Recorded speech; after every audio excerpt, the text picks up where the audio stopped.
कोल्हापुर जिला कोटपाड़ गौरव आणिले नवीन Gupta. Odisha civil service परीक्षा रे नवीन 19 नंबर स्थान हासिल कर घर आर्थिक परिस्थिति ठीक नथिबा सत्वे कठिन परिश्रम कर से साउटी सफलता सचोटतार सहित अंचलवासी सेवा करेंगे बोली कहते नवीन। ए विभिन्न महलू नवीन निकट को छुटुची शुभेच्छार सुओ।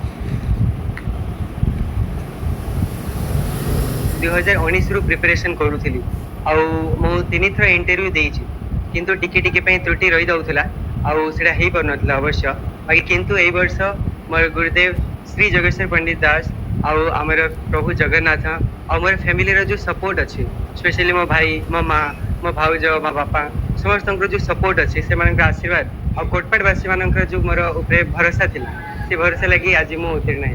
बहुत खुशी हुआ। मैं वो फ्री करके मैं पढ़ाया हूँ लड़का को, मेरा सपना साकार किए।